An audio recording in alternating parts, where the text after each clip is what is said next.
which for me, sometimes pursuing that scientific career can be stressful. There can be lows, but I think it's most important to focus on your passions, because that's what gets you through that and makes your experience positive. So I also think that reaching out, forming a community, and surrounding yourself with folks who share your interests and your passions is also a wonderful thing that you can do for yourself. And that includes, exploring facilities, like perhaps facilities at KENTECH or facilities like the one that Colin and I are working at UC Berkeley, because those communities can really be amazing platforms, not just for networking and knowledge transfer, but also just to have this shared experience of tackling these really important research questions that we might be facing.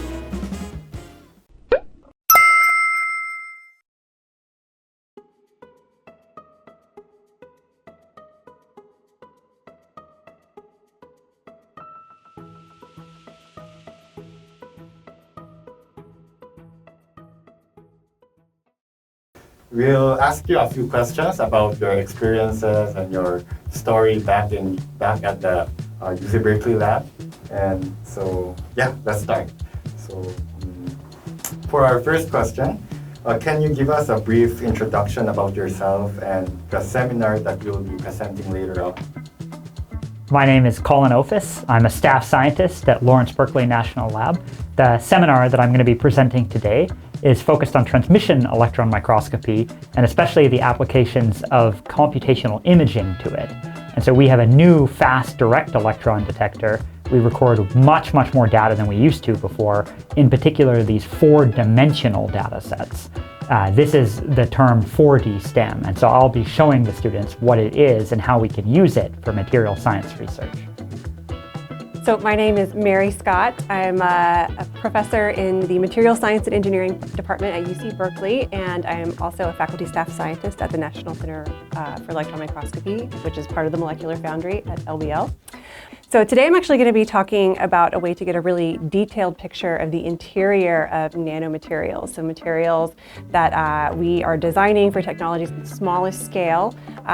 Recently, through collaborative work at UC Berkeley, UCLA, and the Molecular Foundry, we have developed ways to perform 3D imaging at the smallest length scale, down to the atomic, that we can see with electron microscopes.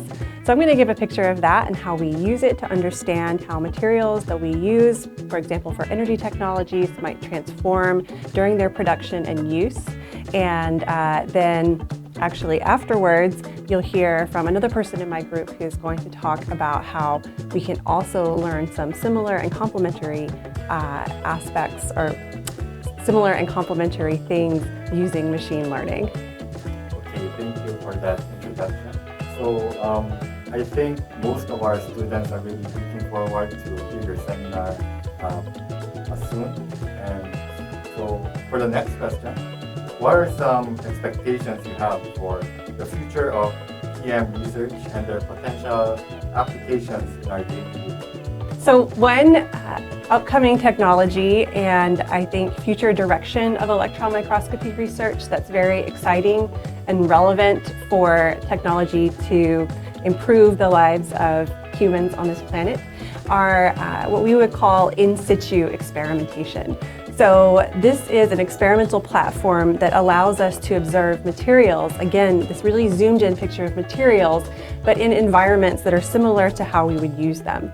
So for technologies such as batteries or catalysts for production and storage of energy, I think this is a really exciting upcoming experimental platform that's becoming more and more routine. My expectation for the future of TEM research is that we're going to continue to collect even more data from even more varied channels than we have before.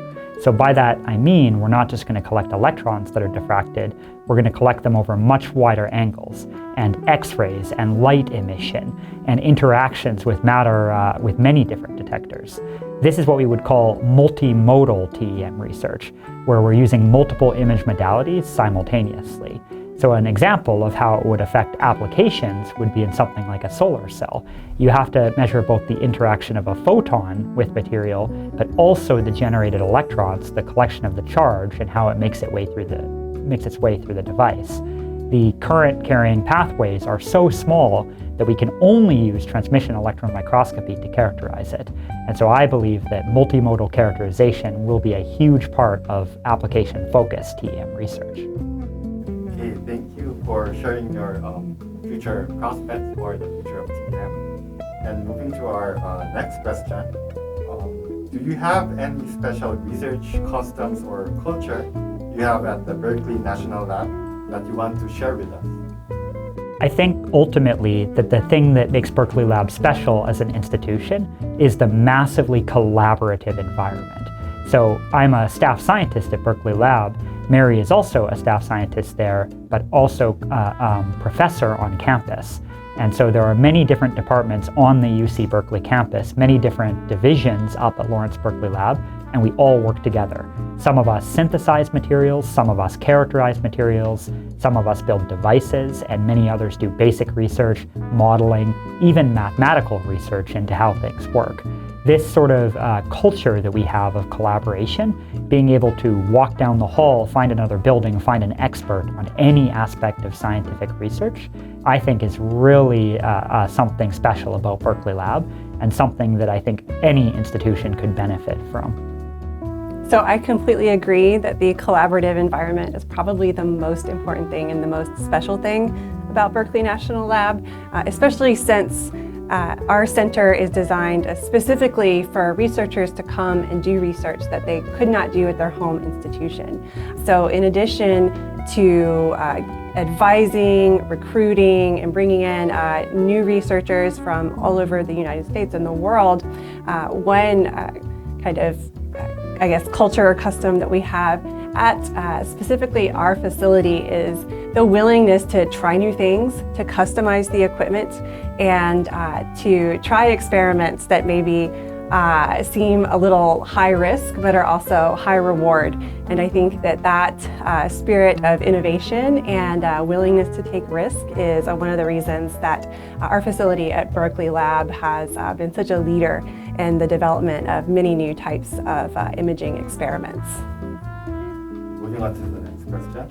Actually, this question is more likely the same with question number 3. So instead, I want to ask about some more specific, let's say, experiences with the collaboration that you may have done, and about the environment that actually supports that kinds of system, actually, like aiding those researchers from other institutes or something like that. So can you more elaborately share with us? All right, I will give an example maybe from this institution now. I have a user at the Molecular Foundry who is also a staff member at KENTECH, Myungwon Oh. So he first came to the Molecular Foundry, I believe, in Professor Livia Satos' group doing synthesis chemistry. But he was able to make a huge use of Lawrence Berkeley Lab. So for example, he went up to our synchrotron and did measurements up there using X-ray, different beamlines, different property measurements. Theoretical calculations were carried out with collaborators, and he brought images, electron microscopy images, to my group, which is focused a lot on computational imaging, data analysis, simulation. And so we were able to make measurements of his particles down to the single atomic level and compare how the rearrangements of atoms actually affects the properties of the resulting materials. And I think I was only responsible for a very small slice of his collaborative research, but the sum total was an amazing piece of work that was published in Nature and even made it to the cover of Nature itself. It was a very, very widely read work. And this is sort of the aspect that I mean. Any type of expertise in science, no matter how niche, somewhere at Berkeley Lab, somebody probably knows how to do that type of characterization. And so I was very honored to take part in that study, and now it's led to a long-term collaboration where I've gotten to see many of Myungwon's different materials and use electron microscopy to help characterize them. So I think I'll flip the question and actually answer about my own experience, which during my PhD, of course, most of my research centered around electron microscopy, and I was getting my PhD in the physics department at UCLA. And we had a wonderful microscopy facility that allowed me to come and take data. But ultimately, what really took my PhD to the next level and launched my career as someone in the microscopy field and leading my own microscopy-based research group was coming to LBL during my PhD, because the philosophy at our facility is not just to perform your experiments, but also to transfer knowledge, which I think was also what Colin was describing. So the benefit to me personally in working with the staff at LBL was really a turning point in my career that gave me the tools and the knowledge to launch my own career. So personally, I benefited greatly from the culture and the system of collaboration and sharing knowledge at our facility in that way. I heard that KENTECH will also be one of your partners soon, more actively in research collaboration. So what are some points that you look forward in working with us? So one thing about electron microscopy is that you are looking at the tiniest parts of materials. And that's great, it's an incredibly powerful technique, but you're looking at a really small part of your material, and it's so important to put your observations into context. And so one thing that I really look forward to that's I think related to the philosophy of research that's performed at KENTECH is the holistic approach. So I look forward to being able to collaborate with folks who are performing synthesis, folks who are working on the computational side of producing materials and understanding their performance. I think this is really what can take, a typical electron microscopy experiment to the next level. And in particular, it's something that can elevate microscopy research to be really relevant to real-world applications. I wholeheartedly agree with what Mary said, and I really want to focus on the synthesis aspect. I spend a lot of my time, and my group mates do too, focusing on developing new methods of electron microscopy characterization. But we don't know how well these methods work unless we apply them to real-world materials with real applications. And so the materials that will be synthesized here at KENTECH, tested, have their properties measured. I'm really looking forward to being able to dig into the structure of these materials. We really work hard to elucidate these structure-property relationships, and it takes a whole village of scientific researchers to sort of span all the different functional properties that we care about, all the different functional length scales of the materials, all the different aspects of characterization.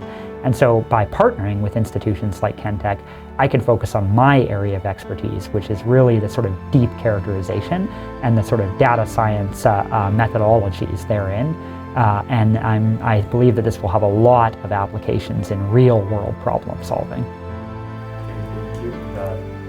So we really also look forward because even when I ask my fellow colleagues in the graduate school, they are really excited that some may have the chance or the opportunity to actually go to use the LBNL and do some work with you guys. So they are really excited with that point. Yeah, we hope to see some good results and good collaborative works in the future. Moving on to the last question. Lastly, what are some practical advice you would give to students like us aspiring to become researchers, including the KENTECH students?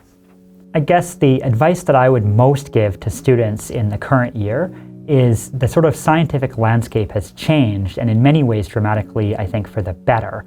With the advent of the internet, with online tools, with open source repositories, and maybe even more important, open data repositories, you don't have to wait to take a class to learn something about a material. You don't have to wait to sort of be instructed in how to write a piece of code or learn a new experiment. You can make use of the massive array of online resources. You can download data sets. You can play with them with your own code, your own data, your own methods. You can watch YouTube videos before you ever do a study. So I think the sort of era of being able to teach yourself anything that you're interested in, and then once you have the basic sort of knowledge, reach out to advanced researchers in the field, and then learn the specifics, or if you have questions, get them answered. This is something that is now possible to do that even 10 years ago would have been extremely difficult to sort of do. Learning on your own, and especially in areas that I work in, open data, open source code development, this is something that you can start doing anywhere in the world now. All you need access to is the internet and the scientific literature. I'm just an email away. I completely agree. I think the most practical advice for an aspiring researcher is to learn to code, and so that your data is always in your hands. I think that it's also important to realize that people who are more senior researchers, we love to talk to students. We don't always have time for it, but it's the best part of our job. So never be shy about reaching out, and I think that that can be part of following your curiosity, which for me, sometimes pursuing that scientific career can be stressful, there can be lows, but I think it's most important to focus on your passions, because that's what gets you through that and makes your experience positive. So I also think that reaching out, forming a community, and surrounding yourself with folks who share your interests and your passions is also a wonderful thing that you can do for yourself. And that includes, exploring facilities, like perhaps facilities at KENTECH, or facilities like the one that Colin and I are working at UC Berkeley, because those communities can really be amazing platforms, not just for networking and knowledge transfer, but also just to have this shared experience of tackling these really important research questions that we might be facing. So, okay, that was our last question actually. So I believe that you also have a really busy schedule soon. You're having the seminar. And so thank you for your time to give us insights about your experiences at UC Berkeley. I hope you have a meaningful and enjoyable time in Korea and in KENTECH also. So thank you for your time. Thank you guys. Thanks for organizing. Thank you. Thank you.